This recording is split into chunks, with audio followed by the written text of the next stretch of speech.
Hello, I'm Ned. What Introduce yourself Oh, hello. I'm Matt. as one half of the host of the podcast. Oh, right. Yeah, Start over.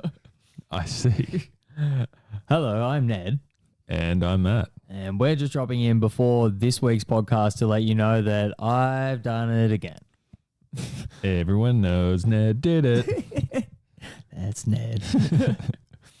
So, for some reason, I didn't check that a hard drive was properly ejected before I pulled it out of Matt's computer last week and Yoink. proceeded to lose the entirety of the audio and not all of the film, because that's how we managed to piece this week's episode together with camera audio. Thankfully, Keegan was there with a good quality camera, so we were able to, with a little bit of video editing magic and audio editing magic, make it sound releasable, for lack of a better word. It's much better in terms of quality compared to other weeks of audio that we've fucked up. Oh, yes, and that has happened numerous times before. It's the rule of three. You'll get this joke at some point next week. Oh, foreshadowing. But until we get a better audio episode next week, try and enjoy this. The cold open at the start is particularly good, though, so that's kind of half. Good. It's good. But yeah, so once again, sorry guys for doing a Neddy, as it should just be referred to from this point on. Yep. And yeah, try and enjoy the episode, and we'll speak to you guys next week with a better offering. I promise. Toodle-oo. Hey, it's that host dude from No Kids 3 Money. Yeah, he's delivering a piece on millennials doing podcasts. Oh, we have lots of names for these people. Bums, autists, losers, and scums of the gram. We'd like to sweep these people into the gutter, or, if they're already in the gutter, to some other far-out place. Oh, we have our reasons. They're depressing, they use dodgy gear, they're unfunny, and they research bad. Hey, listen, man. Wait, I'm going somewhere with this. Traumatic childhood. We needed those. We really did. Which is true, means death for us all. Up yours, children. Welcome to No Kids 3 Money and Simpsons podcast through the lens of time. Each your new favourite podcast about your old favourite show. I'm one half of your host, Ned. And I'm Matt. And what do we have in store for the people this week, man? Yes, we do. Yes, we do.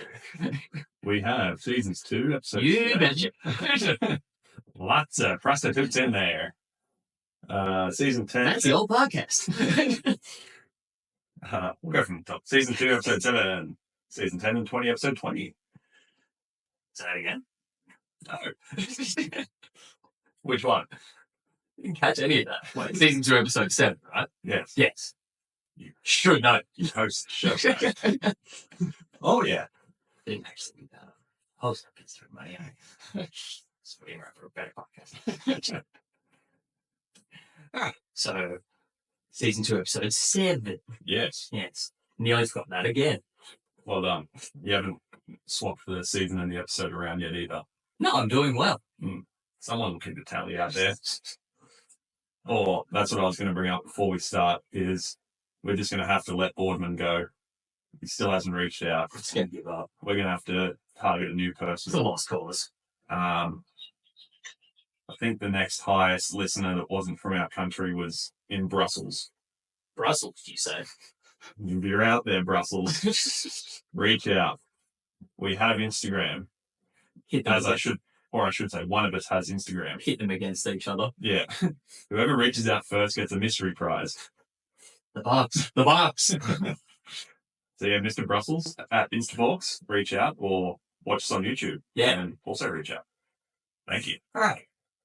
Episode titled Bart vs. Thanksgiving. Synopsis reads, when he's blamed for ruining Thanksgiving, Bart runs away and finds a soup kitchen and some homeless men. Eventually, Bart returns home, intending to apologize, but has last-minute thoughts and climbs to the roof of the Simpsons house, where he hears Lisa sobbing.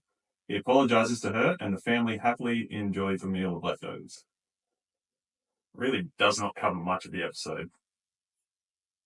Sort of? Oh, I don't know. The whole episode really is sort of focused on Barb when you think about it. There's only a couple of scenes that really have the whole family in them, which are fucking fantastic. Yeah, it's a really good episode. It is. It's probably my favourite episode of the bunch this week. Probably the first time the season 2 episode has overtaken the season 10 one. Not to say the season 10 one wasn't good. It just wasn't as enjoyable as this. There's some fucking great moments in this. I think more because it's a little bit less familiar as well. Yeah. It's like, I have seen this episode before, but I haven't seen it like hundreds of times like I would have, like the later season episodes. Yeah, I get you. So my first note is Homer just ignoring Bart and Lisa fighting. It's fucking great. Yeah, Bart's smothering Lisa with a couch pillow. Suffocating over the couch pillow. Over, like, glue. I'm Glue pretty sure, that he doesn't even want. This is family glue. And then I only want it because I have it. I don't want it's not about the glue, it's about territoriality. Yeah. And I don't want your stupid glue, man. I'm just gives it to me. so true, like brothers and sisters bickering over what the other person doesn't have. Yeah. And if they would both have it, they wouldn't give a shit. Just the most nonsensical argument. And I'll give this part of what I wrote airtime now. This episode was aired on Mitch's birthday in 1990. Oh, yeah, that's right. Some of our listeners would know him as gay. That's what I said. Birthday game. One and the same. My next part that I've got written here is the Bill and Marty have their regular voices. So they're watching like whatever the parade is. It's like The Thanksgiving Day parade. Yeah. And I think Macy's hold that, or something like that. Yes. One of the big toy store, one of the big stores. Here comes our friend Bullwinkle J. Mills. Bullwinkle's antlers sprung a leak.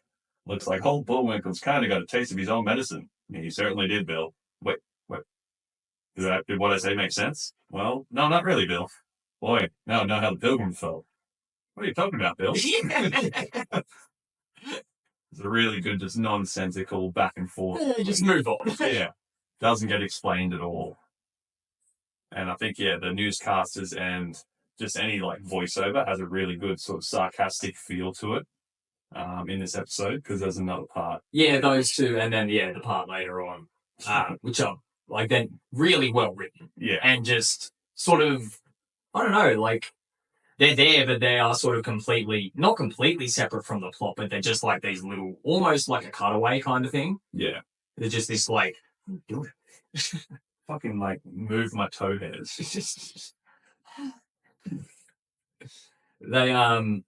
It's just like a nice little like break from the main storyline kind of thing before you jump back into it. Yeah. My next note is Maggie seems smart enough to completely understand things around her, like Lisa telling her to draw on the centerpiece. So they're slowly starting to move into this, like, giving her these character traits of like, how old is she supposed to be? Like 1? Yeah. Throughout the entirety of the series. Yeah. So generally around the time that children start talking, which we'll fucking get to later. That's so weird. And like walking and that kind of thing. So it would make sense that she's like sort of aware to the things going on around her, but it was like a weird little juxtaposition in between like the first 2 scenes that she's shown in this episode. She's shown the high chair at the very first scene watching Marge take all the stuffing out of the turkey, stuffing all the fucking organs and stuff like that, which is a lot of gross food scenes in this episode. Yeah. Nice sound work done during them to make them feel extra gross as well. Yeah. But she's sort of just like vacantly like watching Marge do it kind of thing as a baby would. And then in the next scene that she's shown after Bart and Lisa are fighting downstairs, Lisa goes upstairs and starts working on a centerpiece. And Maggie sort of makes her own way up the stairs to Lisa's room and then completely understands Lisa telling her the concept of, you need to draw on this. Yeah. And she doesn't do anything crazy, but she explains to Maggie like who all these people were that were in a centerpiece. Yes. I can't remember their names for the life of me. Bunch of Marjorie something Stoneman. This, once again, like, not to jump too far ahead, but this definitely fits into the whole, like, they're looking back and basing episodes off of things 10 years later, because if, there would be a rough 20-year time frame in between the season 20 episode and this episode, and they're both sort of vaguely, the season 21 is completely centered around powerful women throughout history, but the whole focus of Lisa's centerpiece is powerful women throughout history. Massive through lines. Yeah. And, like, the evolution of Maggie's consciousness is brought into light heaps throughout at least the season 2 and season 20 episode. It's just becoming way too coincidental to not be a thing. Yeah, and like another thing to add to your point of Maggie being smarter than she is meant to be is when Lisa's centerpiece gets destroyed, there's a quick shot of Maggie in the high chair and she's like visibly crying and upset about what's happened. And it's like she's mentally aware of what's going on, but she just I can't didn't notice that. express herself. Because you could try and, like, people could probably try and make the argument that it's just like, oh, she's a baby, she's getting upset because there's chaos around her kind of thing. But there's obviously way more that goes into it. Yeah. Like you said, she's staring at the centerpiece in the fire and she sort of, so you're supposed to understand that there's a connection between her and that. Yeah. Getting back to, like, how the episode has evolved from there, I think Bart is asking Marge, like, how he can help with the dinner. And then she puts him onto the cranberry sauce. Yeah, the other gross food scene. And then we get, like, it was a jingle I've remembered forever. It's Mom, it's broken, Mom, it's broken, it's broken. And she, like, leads him astray by telling him that the can opens in a certain drawer, but it's, like, the complete opposite direction. She says drawer. The second drawer from the right, and it ends up being the top left drawer, which maybe makes sense, but I can't. Yeah, there wasn't enough time in the scene for me to sit there and figure it out. Yeah. And then the cranberry sauce a la Bart is reminiscent of, cut me a slice. Like, comes out of the tin the same way as marshmallow blows up. Yeah, then he just walks off, leaves it in the plate. Is that when people start turning up after that? This then goes to the scene of Homer watching the football game. That's right. And Maggie comes into the room again and Homer picks her up and starts telling her about the bet that he's put on. That's right. These are the Dallas Cowboys. That's Daddy's favorite team. Yeah. Daddy needs them to lose by less than 5.5 points. Yeah. And then there's like the newscasters that sort of commentating the game, and the words are like, Hogan's got Wolodarski way downfield. And those are the two like writers of this episode, Jake Hogan and Wallace Wolodarski. Okay. Because we've brought up his name. Yeah, we have brought up that guy's name before. Yeah.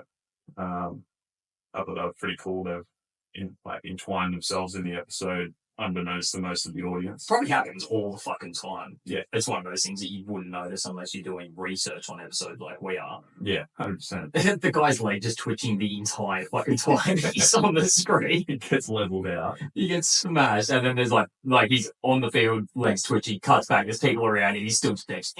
Yeah.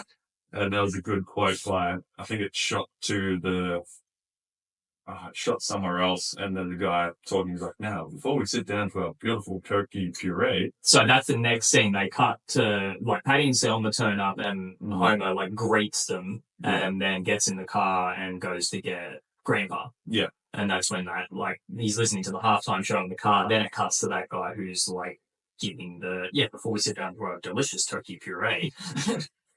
He'll have to eat his turkey through a straw. That's right. Yeah, they say that like a minute before. Yeah. Nice little foreshadowing. So good. Then he goes and gets Grandpa, and then before he gets back with Grandpa, Grandma Simpson turns up. We get our first appearance with Jacqueline Bouvier. Oh my fucking god! This is one of my favorite fucking characters. This is the best. The first She word she walks speaks. in. And Marge is all excited to see her mum. She's like, Mom! I'll try and do this perfectly. I have laryngitis, so I'll just say one thing. You never do anything right. It's completely soul crushing. Just fucking destroys her. And like her resume at this point is literally like homekeeper. Yeah. Essentially. Homemaker. Yeah, that's it. Oh, so good.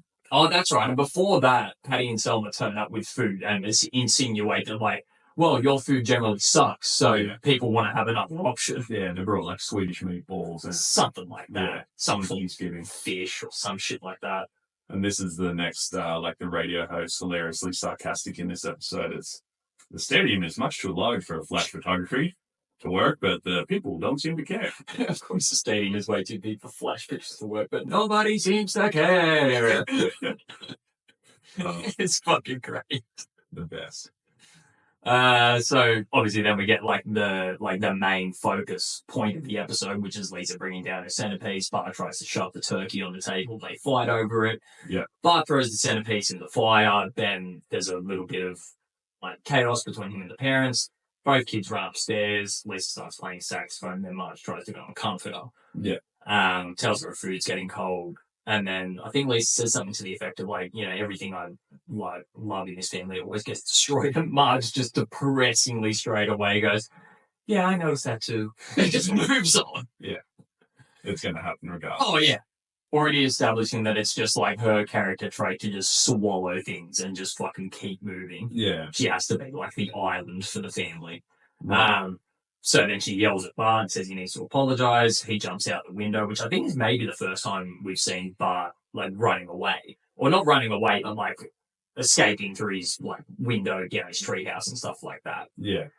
The dog gets kicked out because it's trying to steal a drumstick, and then he takes the dog with him to go and look for some food. Yeah. My next note is Santa's little helper is extremely obedient for an animal who hasn't seemingly been trained. Yeah. It's pretty fucking crazy for Bart to just be able to be like, come on, and his dog just follows him. Like, no leash, no nothing. Some of the obedience would come from being a race dog beforehand, but obviously got fired because he was terrible at racing. Yeah. So he'd have some form of prior training, but they had put no effort into him. But if you think about it, there is an episode that we haven't seen yet, so it's obviously after this, where Santa's little helper goes to obedience school. Yeah. Because he doesn't understand. He becomes one of the hounds. No, I think that's later. Yeah, that's a different episode. That's like way later on. There's an episode like early in these seasons where he's like acting up and stuff and hopes they take him to an obedience school. Right, okay. And he's like failing the entire time and then finally starts to get it by the end. Right. And turns into some form of an obedient dog. But that hasn't happened yet. Yeah, okay. This could be like the formality leading to that point. Yeah, maybe they just decided or hadn't made that decision yet. My note at this point in the episode is like, is this the first real instance we've seen of Bart and Lisa actually being disciplined like they are kids? So like, because Bart destroyed the centerpiece, Martin and Homer are really strict with them and telling them they have to go to bed, etc. Well, not for Lisa, but Bart, yeah. And like, Lisa's able to convey her emotions without sort of bursting out with anger, whereas Bart's the complete opposite and just refused to believe what he's done was bad. I think that's maybe more just down to the whole female and male dynamic as well.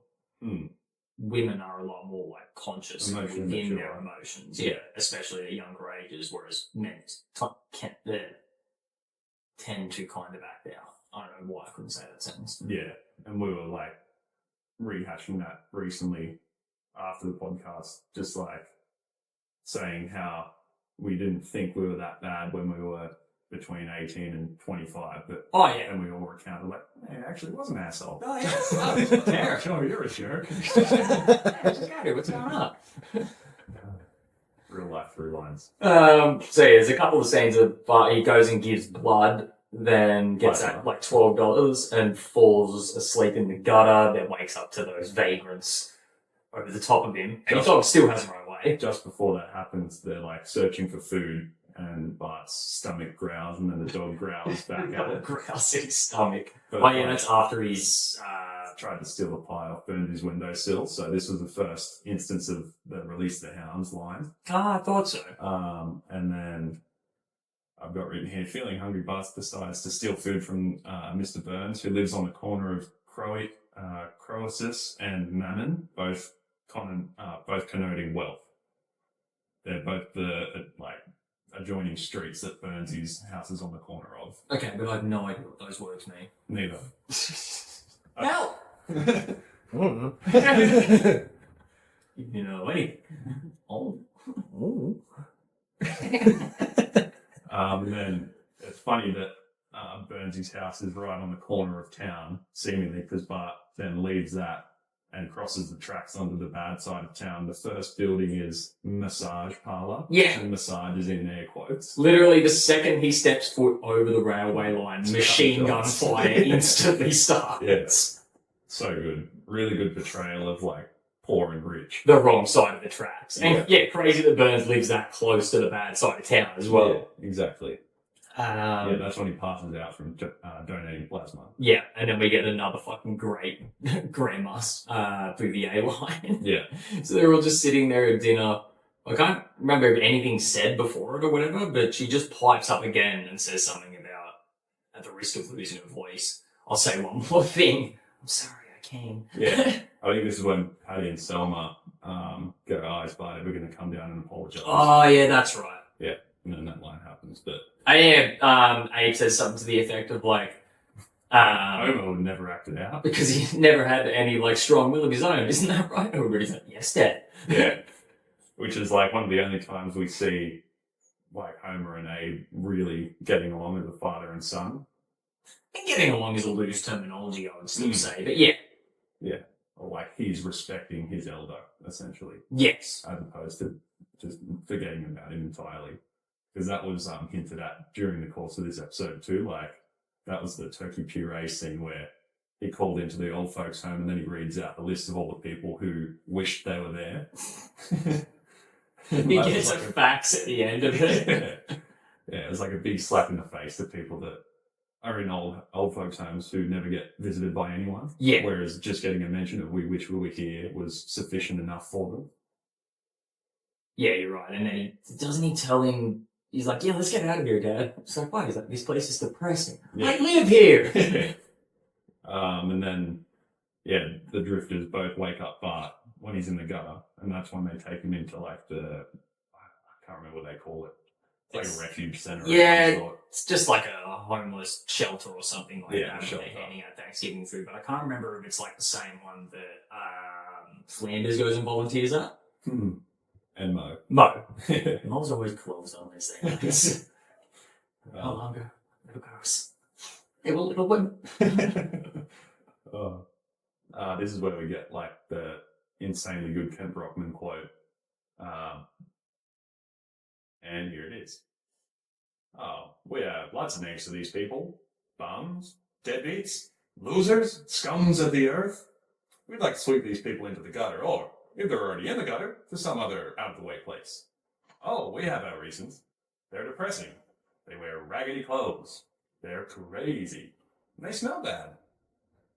Hey, wait a minute. Hold on, I'm going somewhere with this. Do you have the rest of it? No, that was it. And there's something about like on this one like conscience Yeah. Conscience clearing day. clearing day, we give them a turkey bone. That's right. And is that enough? And then they start making, I think Grandpa starts making fun of him or something. And Homer says that he's dating the weather girl. That's right. Which, do we ever see a weather girl on the news? Ever? Because we see Ken Brockman and we see a traffic guy. And I feel like we see a sports guy at maybe some point in time, but I don't think we ever see a weather girl. No, not from my memory. No. And then that's when Bart shows up on TV when Lisa is about to read like a sad speech that she's written. That's right. Yeah. She's written a poem or something like that Yeah. about the event. And then, yeah, as soon as she gets like a line into it, they're just like, that's Bart. Pops up behind How long her. have you been on the streets, son? About 5 years, Ken. I just wanted to say one thing. I didn't apologize. Yeah.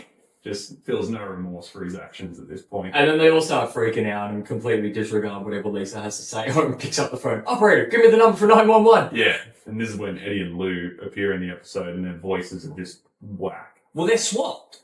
That's the only way I could describe it. Eddie has Lou's voice and Lou has Eddie's voice. Yeah. So they still hadn't landed on that formula yet. Yeah. And then At least Lou's black. Yeah, that's true. Finally. Again. That's when like they're questioning Homer and Marge about like why Bart might have run away. And they said they weren't going to give him any Thanksgiving dinner. And they're like, I see. Just, Yeah, insinuating that they're like bad people for trying to discipline their kid Yeah. after he was a little cunt. Exactly. And then this is when Bart rocks back up at home after telling the drifters that he has a place where he usually crashes. That's right. I have family I usually stay with. Yeah. And Then he offers him the money. Yeah. If you don't feel weird about taking money, he doesn't even get to finish the sentence. Like, I don't feel weird about it. Yeah, me either. Yeah. Gives him the $12 that he got for the plasma. And that's when Bart rocks up at the door. He has like a hypothetical moment of like what will happen if he does apologize. Mm-hmm. And like the scene goes, he walks into the room and they're all like really happy to see him, and so is Lisa, and she apologizes for having the bad fight and whatnot, and then they all turn on him and become like massive and things like that. Yeah, he starts having this like almost like daydream about them all blaming them for all of his problems. So it's like, it's your fault I'm bald. Yeah. Grandpa's like, it's your fault I'm old. Maggie says It's your fault I can't talk, which is also another fucking through line of the season 20 episode. Mm. And then something like Uncle Sam's there in front of an American flag. He's like, it's your fault that the I can't remember exactly what it says. Something about the American like tax system or wealth system is failing or something. I'm sorry. And yeah, I don't know what else really happens between. I think he goes straight from there and goes around the back and jumps on the roof. Yeah, he's sitting below the tree. Which is interesting because that same tree that he climbs is the one that his treehouse is in, and in this instance, it's not in it. Yeah, because they only got one tree. Yeah, there's only one tree out the back. That's the one that his treehouse is in, and he climbs up the back as he goes past his window. Yeah, that's right. And it's Then in the same fucking scene, well, not the same, actually, yeah, it is, because Lisa's like shown to be crying. He speaks to her through that hole in the roof, and then she looks out the window, and the tree is also miraculously out the front of her window as well. That's right. Yeah, she just sort of jumps up there with no real issue. Yeah, no effort whatsoever. Yeah. And then they're on the roof, and he comes to that sort of realization that he actually does need to apologise to her because he was a little prick. Yeah, like Lisa's quote is when she's still in the room, "Dear Lard, my brother is still missing, and maybe it's my fault because I failed to take his abuse with good humor." It was like so fucking depressing. They're already sort of like moving towards this idea that Lisa's just going to be like way more mature than what she should be, because she's still, I think this is one of the first episodes where she's really shown to be like that. Yeah. There's all there are other instances that she's been shown before this, she's obviously hyper intelligent, but not particularly hyper mature. Yeah, she's still got that kid mind. Exactly. She's extremely intelligent, but she almost doesn't know how to deal with it. Whereas this one, she's actually sort of shown to have a lot of understanding of her own emotions, and like, it's weird. It's like that level of acceptance of something is like extremely depressing, but it's also a very adult thing to do. Yeah. It's something that I've done in my life, kind of thing. Like, you blame yourself for situations where you're definitely not at fault. Yeah. Just to, like, for some reason, like, make your own resolution to it. Makes it easier for some reason. Yeah. The only thing I've got left is like my final thoughts. So what else have you got? Yeah, this is essentially the end of my notes as well, but it's like Bart's thinking deeply about apologizing to Lisa, and then this is the second concurrent episode in a row of Lisa teaching Bart like valuable lessons. So the Dead Putty Society episode, she also taught him how to clear his mind and really focus on the job at hand. And then this episode, she's teaching him like how to have a moral compass, essentially. Like, he's still refusing to admit he did anything wrong, and she's willing to talk him through the process of it and like get him to look deep down inside, and he finally starts sort of struggling internally to go like, oh, where has this gone wrong? It's just a stupid centerpiece she spent a long time on, and then it made her cry, and that's when that noise happens, like a light bulb goes off. The more I've started to think about it, and I think the best way to explain it is with Simpsons quote, the fucking people at Flanders episode, have you ever had that little voice in your head that tells you not to do things? What, you mean Lisa? I feel like a lot of Bart's moral compass is based in Lisa, because there's like the Bart the Genius episode where Lisa's the only one that actually realizes he's a fraud the entire time, and sort of says to him in no less like words, like, I know that you're not intelligent, like, it's sort of time for you to come clean and make you feel better about it, kind of thing. So she's sort of always in the, not always, but is a lot of the time in the background speaking him through these situations. Yeah. Whether they involve her or not. Yeah, true. She does that for all the members of the family as Pretty well. much. Even for Marge a lot of the time as well. The first part, but just Marge's mum is my spirit animal. Oh, wait, what was the last thing she says? As she's leaving, she's just like, I say something else, but my voice just leaves. Uses that sentence to explain why she can't say Yeah. She only has 3 lines, and they're all fucking great. Yeah. Very interesting whole family dynamic display that I'm not sure we ever see again. Like, I'm not sure. As I made a note, I realised that we do sort of see it to a degree because Marge's mum does come back and marry Abe at some point in time with the whole Burnsy thing, like love triangle. But I don't think the whole family's involved in that. But is sent from dinner, but the whole family's attention shifts to him after he runs away, so he ultimately achieved his goal of ruining Lisa's Thanksgiving, if you look at it like that at the end of the day. Yeah. And Grandpa's voice is still a little strange in these earlier seasons. He hadn't had massive amounts of time on screen, so maybe they didn't feel it needed to be tweaked as yet. Yeah, he didn't have that senile sound yet. I don't know, it's weird. I feel like he almost has more of a senile sound. He sounds way older in these earlier seasons than what he does in the... Like, they obviously make him, like, more wacky kind of thing. He's just a lot more real in these earlier, like, seasons. He doesn't have those, like, crazy fucking moments where he'll just turn up. Yeah. Turn up at the door. I'm cold and there are wolves after me. Oh. I think maybe the anger level hadn't been turned up properly yet. That too as well. He's not, like, old and crotchety and stuff like that.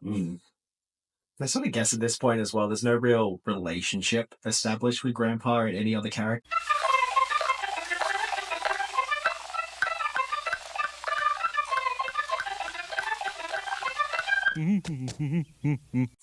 Season 10, episode 20.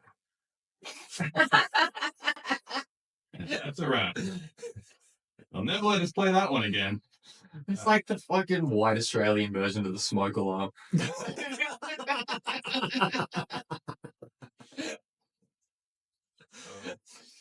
Fuck. This episode is titled The Old Man and the Sea Student. Big synopsis. Settle in. I never realized that was like a fucking play on words for what happens in the episode. But continue. After ruining Springfield's chances of hosting the Olympics with an ethnically offensive stand-up act in front of the International Olympic Committee, Bart is forced to volunteer at the Springfield Retirement Castle. Meanwhile, Homer receives 1,000 springs he intended to sell as the mascot he created for the Olympics, springing the Springfield Spring. He uses various get-rich-quick schemes to sell off the mascots, but fails miserably due to Springfield's hatred of Bart's comedy routine. Ultimately, Homer is forced to flush the mascots down the toilet. At the retirement home, Bart is dismayed at how little the seniors are allowed to do and decides to take them on a boat ride, which the seniors thoroughly enjoy until they crash into Mr. Burns' schooner. That's what it's called. The boat begins to sink, but the springs that Homer flush down the toilet out onto the bottom of the sea cause the boat to bounce up to the surface long enough for the United States Coast Guard to rescue everyone. So why the fuck was that one so thorough and the other one was just like, it was Thanksgiving and Bart ran away? Yeah, I have no idea. Maybe there was just different subplots in this that lasted longer. Get back to that later. That's what we watched last night. That's what we watched last night. Oh, that's good. Is there some part of that magic xylophone? This is a magic sound. Like I said, I only have quotes for this. I'll read this first bit out. So, this episode gained attention in 2017 after a French representative of the International Olympic Committee said, that Paris would be make a très bonne site for the next Olympic Games. When Paris was chosen to host the 2024 Summer Olympics in the 131st IOC session, that the beginning of the episode scene predicted the future event. So, is this the first instance of a... That's a very fucking loose through line. Hey, What, because they were... that's our foundation. Disparaging the through line is football offense. But, like, that's fucking... Like, yeah, you could vaguely say, that, the Simpsons predicted it because they randomly... Like, that's just happenstance. Yeah, like it was bound to go to Paris at some point. Yeah. It's just a coincidence. No, well, not even the fact that it was bound to go to Paris at some point. It's just, like, completely coincidental the fact that they were like, let's just make the French guy speak first. Because a bunch of other people speak up. Like, the Russian guy speaks second, which I think that's obvious. Like that in itself is, like, more of a interesting through line to me because, like, Russia's no longer a part of the, like, IOC. They're no longer allowed to compete at the Olympics because they've had so many, like, drug bans and charges and shit like that. Yeah. What's that? There's a documentary on Netflix called Icarus, and it, like, documents the entire, I think it was, like, the Olympics were this year, right? Yeah. So 2020, 2016, I think it was like the 2012 Olympics or 2008, one of them. And it like goes through and documents how like the Russians and a bunch of other people were like cheating on their piss tests and doing all of this shit so that they could just pump their athletes full of steroids and win all the gold medals. Right. So yeah, they're no longer allowed to compete as a country. Russians are allowed to compete, but they Can't host. nah, they fall under. Well, I don't know. I assume they can't host because they're not part of the like Olympic committee anymore. But they fall under some weird banner where they're not actually like Russians or something like that. Right, okay. It's weird. Their nationality's hidden. Yeah. Fair enough. So yeah, that whole initial scene is just, choosing where they're going to host the games, and then, They get the letter from Lisa. just explaining that they just want the torch to be run through Springfield so they can have a little taste of what it's like. And he says that they should bring the Olympic Games to the little girl, and he's like, "Who's with me?" And they're all just dead silent. I don't care. It's my decision. Yeah. It's like, why have a committee at all? Yeah, exactly. That's when they start the mascot contest after Springfield gets notified that they're going to be hosting. And then there's that montage of them cleaning up a bunch of stuff around town. The first thing is a sign that says lap dances, and it just gets changed to like Lapland dancing or something. Yeah. It's weird because, like, they don't move the word lap. No, but they just extend it. Yeah. And they put out the tire fire, and everybody cheers. Yeah. And this is when Homer comes up with his first scheme to create the mascot, and his first attempt is, "You paper mache my cat? It's just a prototype, honey. How did you get the cat's eyes to move?" That's when Lisa realizes it's actually Snowball. Breaks it out and hisses at him. Then he pulls out the spring out from under his hat, and Bart straight away is like, "Those aren't the dog's eyes, are they?" Since you guys always hate my first invention. Yeah. Well, you said I couldn't do it, but I did it. I didn't say you couldn't do it. Springfield is springy to Springfield Spring. Yeah. Careful, the edges are razor sharp. Foreshadows what happens later in the episode. Yeah, but doesn't somebody prick themselves on him? He's just like, "God bless America." Yeah, but and then they're like cleaning up the town even more so after that, and Wiggum's farewelling all the rats out of the town, like shooing them out with his gun. "Hit the road, Lefty. You too, Rizzo." "Aw, Cinnamon, don't make this harder than it already is." Yeah, the rat's giving him the puppy dog eyes. Yeah. Are they like members of Greece? I know Rizzo is. I don't think Lefty is. Don't know. Rizzo's an egg from Greece, 100%. I don't know about any the others. characters. I don't think there's a character in Greece called Cinnamon, from what I can remember. Sounds like a stripper name. It's just funny that Wiggum knows them all by name. Yeah. Mm. So then it goes straight from there to the leader of the Olympic Committee getting out of the sewers with the gloves on. "I've never seen such a clean sewer." Yeah. And it cuts to Lenny and Carl like looking at each other with mops. They're just like, "Yeah, like we did that."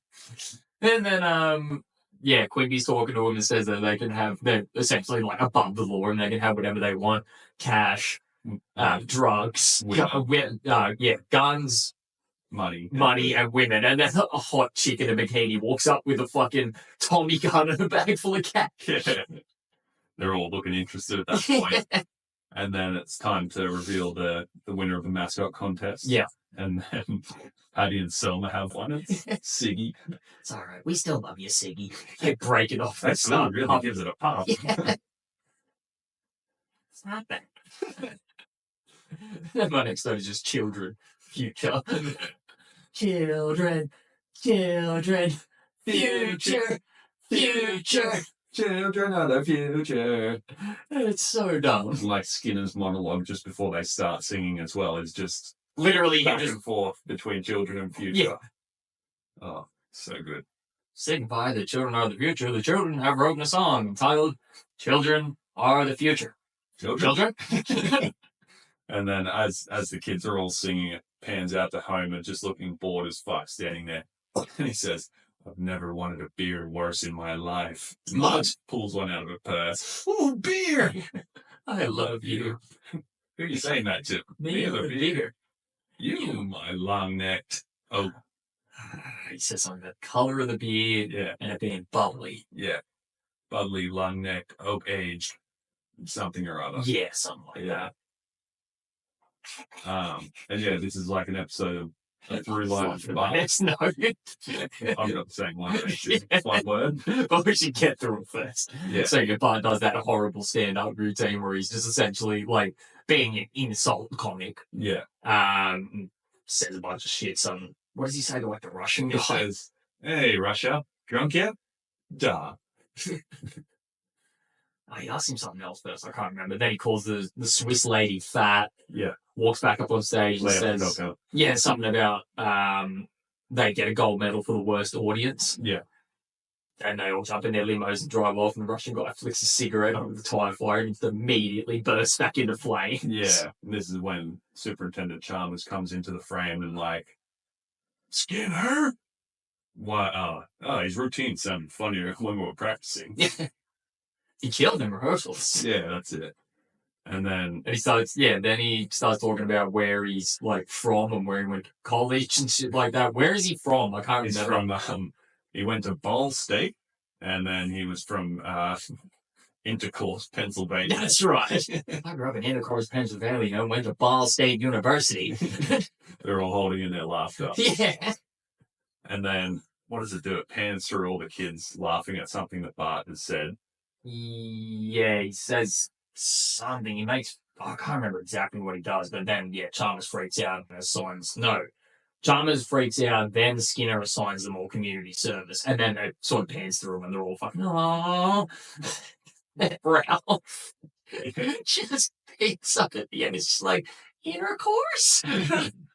They're all worried about community service. Still trying to process what that word means. It's so fucking great. And then, now I'm off my vacation at Lake Titicaca. Let's see you make a joke about that smart guy who just looks at Skinner. Oh, has to stop him. So, immediately cuts from there to all the children on the bus. Oh, fuck. And he's dropping them off in a door their assigned community service. Martin, you'll be running a basketball program for underprivileged city youths. Martin gets off the bus with the basketball. All right, gang, shirts and skins. Let's hustle. Gunshot. Blows the ball up. The sequence of events is fucking incredible. The ball gets shot. He looks back at the bus. The door closes and they drive off. Yeah. After it's obvious he's in extreme danger. They watched the entire thing. It's like, this child's going to die. Yeah. Oh.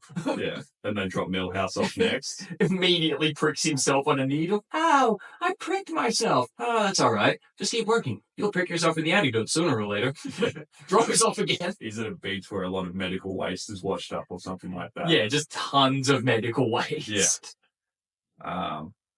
And then that's the next stop is where Bart gets off, and it pulls up next to the fireworks, puppy, and something factory. Candy, fireworks, and puppy dog store. Yeah.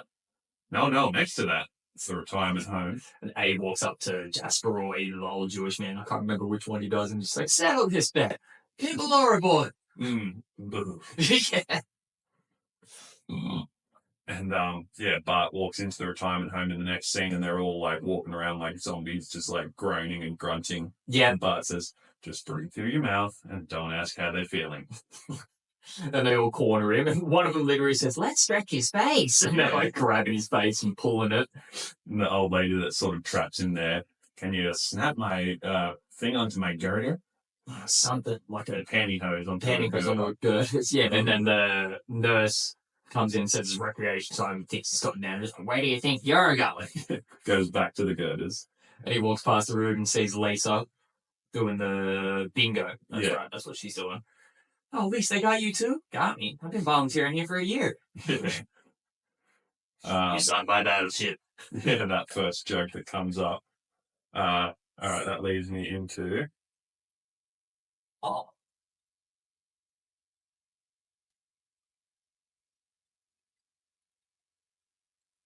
All right, my scene comes into it not long after Bart and Lisa first see each other. And it starts with, "They're not babies, Lisa."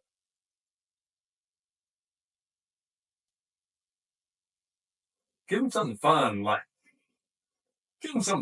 cigars or booze. That's right. And then Lisa's like, we tried giving him eggnog last year, but it led to widespread de-Charlie.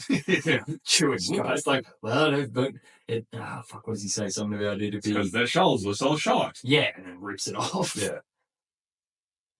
Did I get it? No. We actually have to hit each other this week. Yes.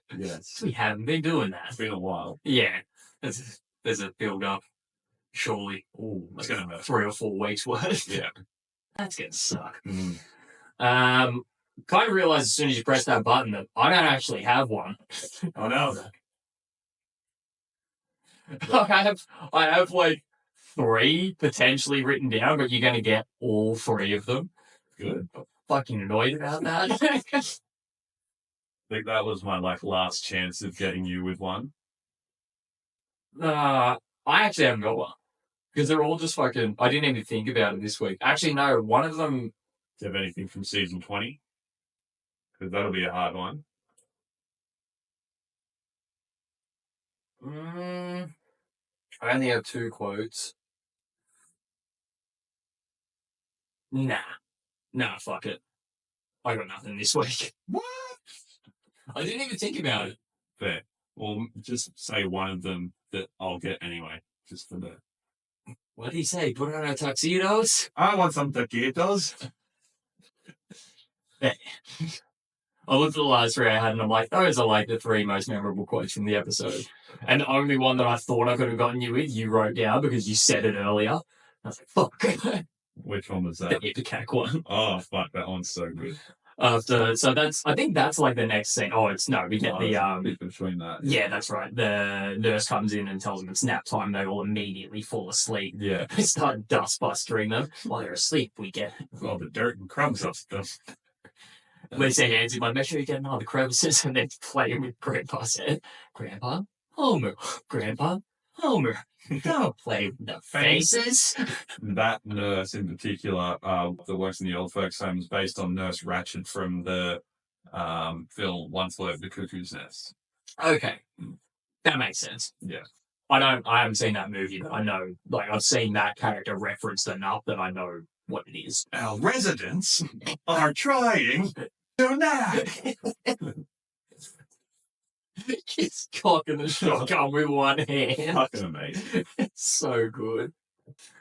So it's from there to the next scene where they're doing the like visualization thing about being on the boat. Is it?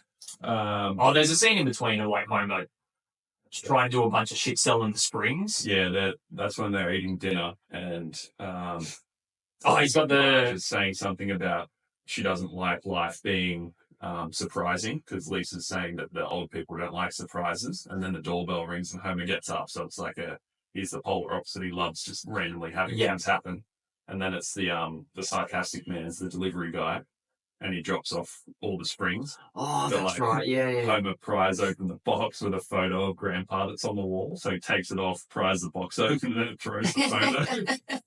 So it sort of like plays into what we're saying about season 2, like Homer and Abe have a good connection, whereas this one he just completely does not give a fuck about Yes. Abe, and that's why just that timing of prying open the box with a photo and then smashing it just has no Didn't care in even the fucking world. notice that. Yeah. I can't remember. Does he say anything in particular after he? It's about having the 1,000 springs. And Yeah. then Marge says, hey, we don't even have the Olympics anymore. How are you going to sell all those springs? And that's when he comes up with different ways to show Marge how Does it go springs straight? can benefit. Go straight from back to the bar seat. He's getting yes. plenty the nuts. No, it's just after. So it goes to the old folks' home first, and that's when they start imagining things. Oh, okay, yeah. And then Bart's sort of interrupting their video time. So Saying he's a pirate. frankly, my dear, I love you. Let's remarry. Didn't that movie used to have a war in it? Come on, you've been warned. One of the best moment scenes easily. Fucking great. So yeah, then it's the bar scene. Where he hands Lenny the nuts and this fucking razor sharp spring just smashes him in the eye. Here, Lenny, have some nuts. Thanks, Homer. But what does Mo say to him? Something about him, like something about that just being not cool. Just saying, like, why'd you do that? Or Yeah. that wasn't like nice or something like that. Gee, Mo, you look upset. Why don't you have some nuts? Just immediately forgets. Yeah. They both have a spring in their eyes and they're running around like fucking Yeah. what's happening, and they collide into each other and the springs attach. Don't pull. Don't. Lenny immediately runs away. I said, don't pull. Just like at that It's point. lodged in their fucking eyelids. There was another scene of Homer wearing all the springs as a costume. That's on right. Skinner's door. And then Agnes answers it. Who is it? Bart Simpson's father. Ooh, I'll be right down. And then you just see Skinner's fist coming down. Punching him like he's one of those clowns. Ow, ow, ow, ow, ow. That was great. And then it goes back to the old folks' home again after that. And that's when Bart interrupts like the imagination time. Yes. Lisa's giving them like a soothing sea setting and things like that. And then Bart says, oh, and then pirates boarded the ship.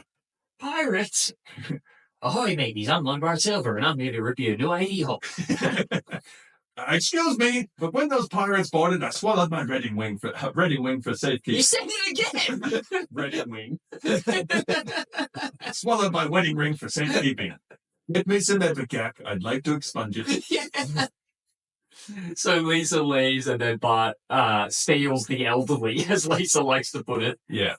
Is that like... Oh, yeah, the Indian guy before that, he's handing out all the pamphlets. Oh, I've got that here. There's one quick one before it, so it's Grandpa not wanting to get out of his chair. Mine's the only one with padding. Padding. And then, yeah, the Native American guy comes into it. You know the door was open, Chief. Break everything. He's handing out pamphlets or something like that. Yeah, and he picks up the refrigerator with the ice machine and throws it through the window. It's a movie reference, but I can't remember what movie it's from. Yeah, it's from One Flew Over the Cuckoo's Nest as well. Okay, there you go. And then, yeah, breaks back in through the other window instead of coming through the already broken one. Forgot my hat. And then that character he hands out the pamphlet, which is Prop 217. So the pamphlet is a reference to Proposition 217, proposition that allowed Native Americans to operate casinos in certain states. Ooh, interesting. Mm. That hadn't been past that? I thought Indian casinos were always a thing. I think that's just like the joke. Ah, okay. Yeah. That makes sense. I get Good jokes. And yeah, this is when Bart steals them and takes them on the adventure in the Beatles. They get the montage, yeah. Can't Buy Me Love. Yeah. Which is interesting because the thing that I noticed is the next episode in season 2, What You Can't Buy Me Love. Name the title. Damn. So once again, it's like, that's kind of loose, but it's like, they've got to be fucking looking like 10 years back. Well, like, that kind of thing. Yeah. Somebody's just got to be sitting there and going like, oh, what did I do 10 years ago? Oh, that's a cool song. Maybe I can, like, that's a cool fucking title. Maybe I can use that song somewhere. We've unintentionally like broken their concept of how they Oh, yeah, we figured it out. rebuild episodes. You guys are done. For our next We're on to episode, just cuts from here. We're just dead. Yeah. People like parasail through the Come on, you've been warned. That can be the cold open. Because we're coining onto them finally. Ah, that's a good one. And we'll explain like, oh yes, in next week's episode, Monty Can't Buy Me Love. Come on, you've been warned. Timestamp that for me. 105. Okay, cool. So yeah, he steals the elderly, takes them, and they're like fucking, or like the running wheelchairs through like half pipes and stuff. And then there's that great like three scenes that happen where they're all like running across the grass. The old Jewish man just falls over in the background, and Jasper's like jumping side to side, falling over his shit. It's all really well done. It's one of my favorite scenes, like I said to you yesterday. And they go from there and go on a real boat ride. Yeah. They all walk past the sea captain. It's just like, another looker in the bunch. Yeah. He says not a looker among them. Oh, that's right. William says the line again later. Oh, in the yeah, episode. yeah. He says that. So fucking good. But funnily enough, the sea captain saying, "Yar, not a looker among them," is contrary to what happens later because he crashes into Burns' boat and he says, "Yar, two glass eyes." How didn't you see that boat? Yeah. You're right. That's pretty fucking interesting now that I think about it, because you can't see. Mm-hmm. And then my next quote is, "I want some taquitos." Yeah. What does he say? Something about like, damn the torpedoes! What did he say? Put on our tuxedos! I want some taquitos. Then then Lisa turns out, he's looking out the telescope and Lisa's head back. She's like paddle boated out to the fucking thing, which is absolutely crazy to be able to do. Mm. Like they're on the open ocean. She should not be able to ride a paddle boat out there. No. Just absolutely crazy scenes. Then there's like a couple of like a little montage of them partying before Burns's ship runs into them. And what's Smithers is drawing him, isn't he? Are you sure you used to draw all your Navy buddies like this, Smithers? Oh, before I got discharged, sir. Yeah. That was actually going to be my game show one. I'm glad I forgot I wrote that down. Because you would have got. Thanks. It goes briefly back to Homer trying to sell all the springs, and he's trying to bring Marge around to it. Oh, yeah, this is the last scene before he starts getting rid of more. And he's got the burger, the fry pan on the springs. Yeah. It fucking... all the grease goes everywhere and lights the curtain, the drawers, and him on fire. And then in sequence, Marge puts out the drawers, the curtain, and then Homer. It's into last. And then he's like, oh, well, if you don't like that, check out the baby of the future. Maggie's see, every time I drop her, no more tears. And she goes to grab give my baby back. dig it up, Marge, I'm going in the hole. Oh, so good. And then, yeah. You're not flushing those springs down a toilet, are you? No. 999 springs to flush down, 999 springs. Just keep singing. Yeah. Oh, it's fucking great. So yeah, the boat runs, Burns' boat runs into the like pleasure cruise boat that they're on and breaks it in half essentially. Then I don't even know who this fucking guy is, but Jack LaLanne just jumps on the boat. But they're like, Jack LaLanne! Don't worry, kids, I'll save you the Jack LaLanne way. He just jumps in, puts a rope in his mouth and starts fucking swimming off. And it breaks the front half of the boat off. They all start singing and he looks back and he's like, oh. And then just keeps swimming. Puts the rope back in his mouth and swims off even further. Just keeps swimming with the front of the boat. At this point in time, Jack LaLanne was 85 years old. What the fuck? Cameo. Well, that's actually him? Yeah. Yeah, he looked as himself. He had a show called The Jack LaLanne Show. And I think when he was 14 or 15, he was like a junk food addict and he wanted to change his life and he saw some sort of fitness show and that's what changed him into the person that he was. Okay. Yeah. Crazy. Mm. So obviously he was a real person. Yeah. But I just had no idea to like what he did. Yeah, like how to did they be famous. How do they go down a rabbit hole of finding people to be like do a cameo in their episodes? Like how would they choose him? They must have just remembered like an old ad from whatever time it was, because he was born in like 1913. Jesus. And he died in 2011. So yeah, he's nearly 100 when he died. Fucking hell. But clearly his lifestyle worked out for him. Swimming off with ships. Yeah. So the ship starts sinking and they're all blaming Bart, and then Grandpa goes to give this speech about how he like showed them a like more exciting version of life, and then before he even gets through the rest of the sentiment, the ship sinks. You obviously think they're all dead kind of thing. It springs back up, does that a couple of times, and they're trying to figure out what's going on. It pans down underneath, and it turns out the sewer pipe where Homer has been putting all the springs is underneath it. You can vaguely hear it still echoing through the pipe. 136 springs the first time. And just they keep coming out, and the boat keeps springing out of the water, so the Coast Guard has time to get everybody out. Yeah. That's right. Yeah, then it will come up. We just like, look her in the bunch. What a shame. That's when the Coast Guard saving them all. And then Bart and Grandpa get picked up last. Yep. And Grandpa's asking, how low can I go? Falls out of the harness of the helicopter. Here he splash in the water, and that's the end. Yeah. Which is one of those like perfect. I don't have any final quotes for this episode or final thoughts, but I think that would be the nicest or the best way to put it. Is like that in itself is a perfect Simpsons ending to me, kind of thing. Just like an audio quote, making it obvious what happened, but not really feeling it necessary to show you, and then just boom, that's done, splash, move on to credits. It's like, that's the joke. Here it is. We're not explaining it. We're not even showing you. And then that's just gone. I think it's kind of funnier to end it like that. It is. It's essentially a cold ending. Yeah. Yeah.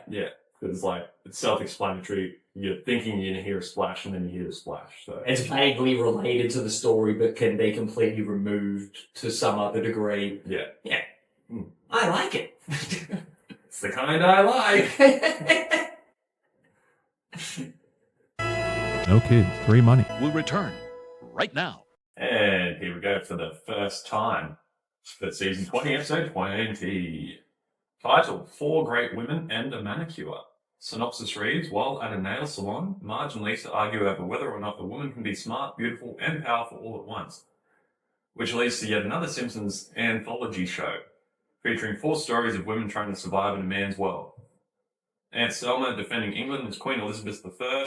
Lisa is a non-copyright infringing retelling of Snow White. Marge pushing Homer to be a great Shakespearean actor in a modern-day version of Macbeth. And Maggie fighting against conformity in a parody of Ayn Rand's The Fountainhead.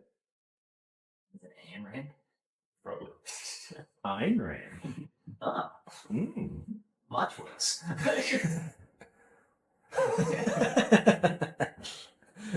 It's like that word I got stuck on the other week. What is that? It's the biggest wasp I've ever seen. Jesus Christ! As far as we can't hear that in the mic. I believe I was a humming wasp of some kind. Yeah, these sort of episodes where they're like parodying old events or like plays, poetry, that sort of thing, I'm not the biggest fan of.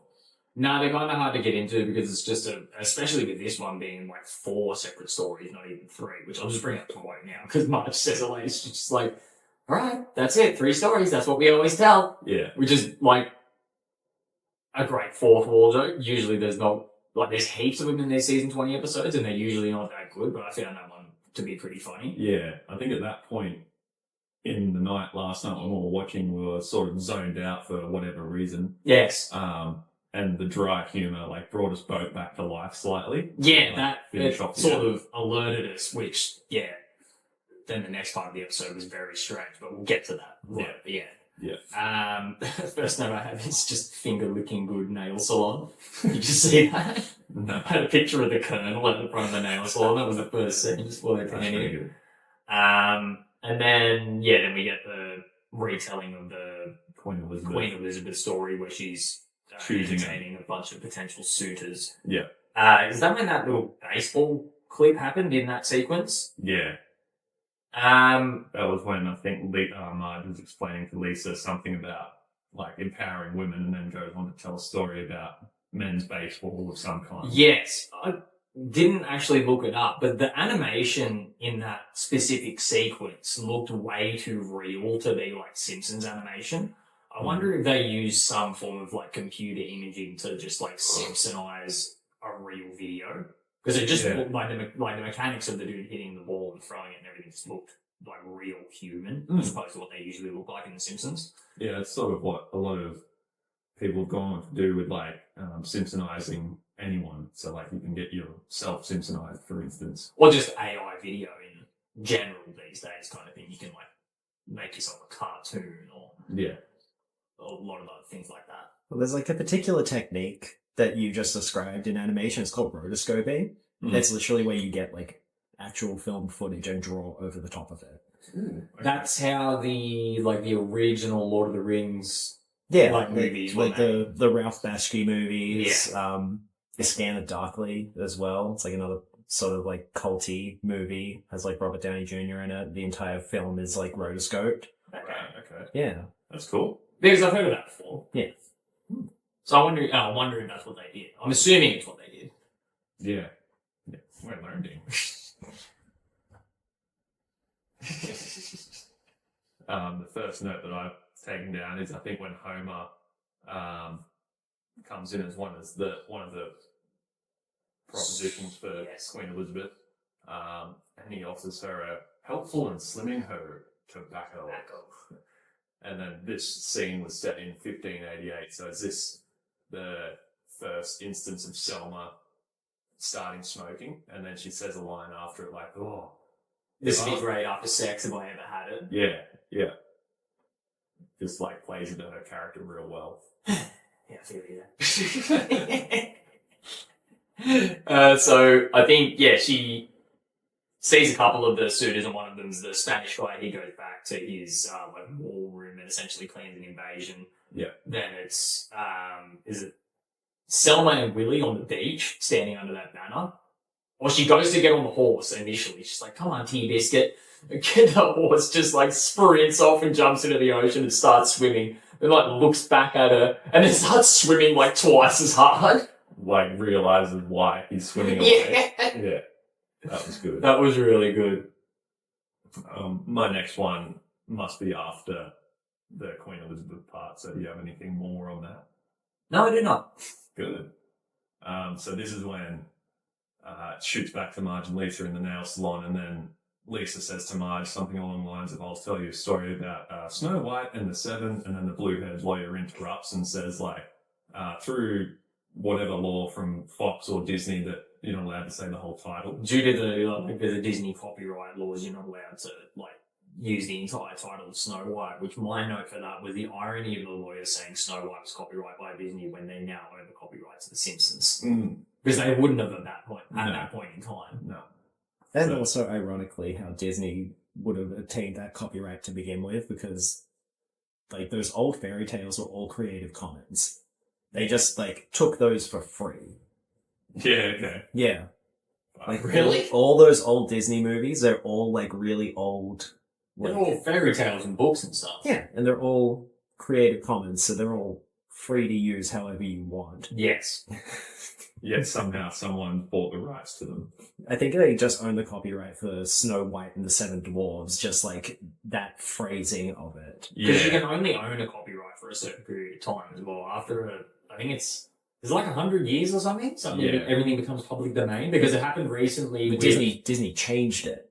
They went into a litigation about it because Mickey Mouse was hitting the public domain. That's right. Steamboat Mickey went out, and there was 2 or 3 different things that as soon as it hit the public domain, there was a horror movie, a horror game, and then another version. Winnie the Pooh. Oh, that too. Yeah. And other things that are weird that are trademarks, like the color purple, like Cadbury. They own that specific color of purple. Yeah. But it's weird how Disney will jump on something, but they won't jump on other things, because it's they own the copyright to Pinocchio. They did. Then again, it's an old Grimm's fairy tale. But that ran out, and then they just sort of let that go out into the ether. And then there were a few other versions of that movie made a few years ago. It's the Del Toro one that's all stop motion animation. Yeah. Yeah. They pick and choose. Yeah, they really do. I don't think it's profitable. Exactly. And then Lisa is naming all the different gnomes. So there's a few Seven Dwarfs names, and then there's Lenny, Kearney, and Duck, Tor Hibbert. Just Lenny. Yeah. And then the next note that I have is the turtle that gets put into the soup. If you remember that scene. Yeah, that's right. This little laugh that he makes when he gets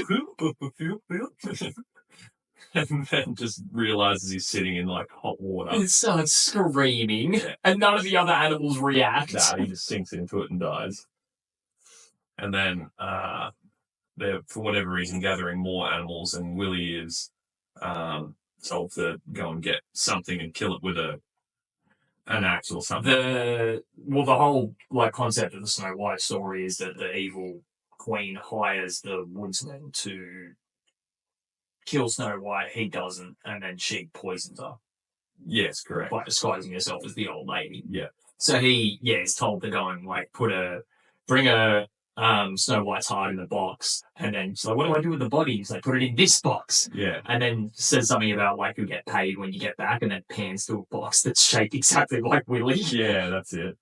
And then when Willie goes out to kill whatever he had to, it is Spider Pig. Snow White. Is Snow White. Yes, he's sent to kill Snow White, and then he decides that he can't do it, and then he's like, "I'll just give her this pig's heart." I can't do it. Yeah, that's it. And he's like, "Then I'll make one out of construction paper." I can't do it. Yeah. And then the gnomes start singing. Yeah, they do. Because they're collecting mushrooms. The whole twist on it is the fact that they're not miners.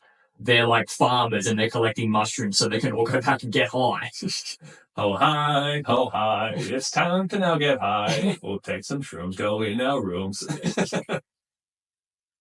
Yeah, then they get back and realize there's something's in their house and Mo's immediately just like, let's shove our pickaxes in it.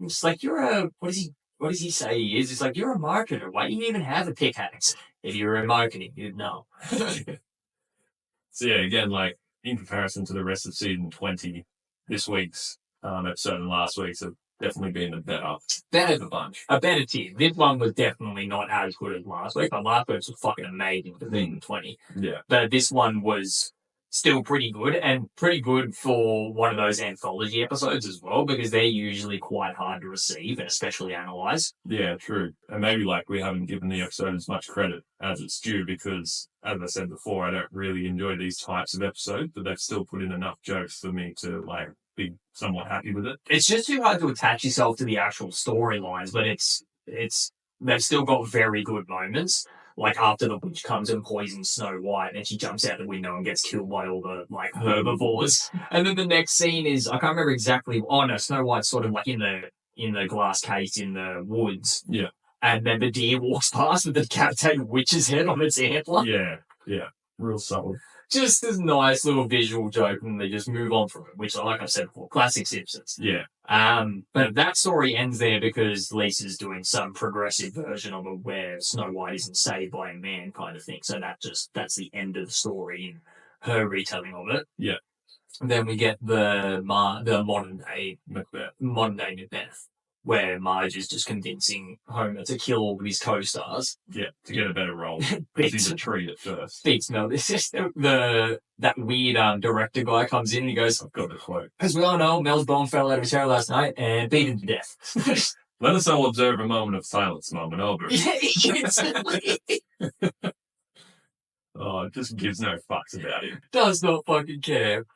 I can't remember a lot of what happens in that. Obviously, it's just a retelling of Macbeth, but it goes on and like much stuff. Everybody ends up dying and then torturing Homer, even Marge. And then what is it? It comes to right at the end, and the director's just like, all right, all your co-stars are dead. You're the only one on stage. There's no one in the audience. This is your moment. And he goes out and gives a brilliant performance. Yeah, exactly. And then Marge is all excited, saying that he can do all of these other Shakespearean plays, just shoots himself off screen. Yeah, because she's a ghost at that point as well. Yes. So this episode also Patty and Selma appear in. So I think it's the first time we've had Patty and Selma in all 3 episodes. Because Homer's like reading a play of some sort out to them. I assume Hamlet, because that's what they're doing. Macbeth. Yes, Macbeth, my bad. And yeah, she's also Queen Elizabeth, so they appear frequently in this one and a lot in all the other ones too. When are they in the season 10 episode? Good question. I'll see if I've written. We're already on that one, get shit. Where should I go? Thank you. When they made the mascot Siggy. That's right, they are. Yeah. Thank you. I do enjoy working at the bowling alley. And there's another scene between Homer killing all the other actors for their roles. He goes to Dr. Hibbert because he got proclaimed as like being the best portrayal in that day's episode of Macbeth. Yes. And he puts like the nitrous oxide under Hibbert's door and makes him laugh uncontrollably until he dies. Laughs himself to death, Yeah. which I commented would be an absolutely terrifying way to die. Yeah. I've got like death by laughing has to be so bittersweet. Like I think that's fucking horrifying. Yeah, you're essentially like choked to death. Asphyxiated. To a degree, but it's like you're sort of just like losing control of your mind and emotions while that's happening. But you'd be conscious in your own head going, I'm dying and I'm panicking. But you'd be laughing on the outside. It was a really smart way of killing Dr. Hibbert. It was. Like using his own thing against him. Like his main character trait, which is just his boisterous laugh. Yes. And then, Marge's angry at home for still not getting good reviews and thinks he's less of a man and doesn't kill more people. No, dear. I'm a man, dear. In the voice. Remember that? Yeah, I do. Yeah. And then, Homer gets on stage by himself, as you've said already. And then that's when Marge says, "That's it, 3 stories. That's all we do." And then they proceed to give that other story of Ain. Yeah, so, the Fountainhead? Mom, isn't that the Bible of right-winged losers? I didn't look up what was like. Yeah, I don't actually know the about, story so- to any degree, but it just shows a bit of a story of Maggie being stifled within a preschool environment by this weird, stuffy English teacher. Ellsworth, Toohey. Yes. Toohey. I think it only goes for maybe 3 or 4 minutes. It's just this little sequence of Maggie trying to build these elaborate, Like block forts. yeah, massive, architectural wonders and stuff out of blocks, and the guy's just destroying it every single time, and then thinks that he's beaten her down enough so that she won't showcase this ability at a parent-teacher night. And He wants every child to conform. Yes, he opens the door after giving this little speech to all parents, saying that they won't be surprised and they'll absolutely be able to believe their eyes. And then Maggie's built some massive. I can't remember what she built in that last part of it. I don't know what it resembles, but there's a blimp hovering around the top. Oh yeah, that's right. It must be the Empire State Building or something Maybe. like that. So he then puts her into a court setting where he's the judge. Ladies and gentlemen of the jury. Yes. And then he says a couple of things. I can't remember exactly what he says because, my attention's just drawn to the next thing I'm going to bring up. He gives them punishment in the form of timeouts. So I want to give her 9 consecutive timeouts. That's right. Yeah. And then that was obviously a play of life sentences and stuff. Yeah. And then gives the floor to her to sort of defend her honor, essentially. And then she does. We were severe. Up yours, children.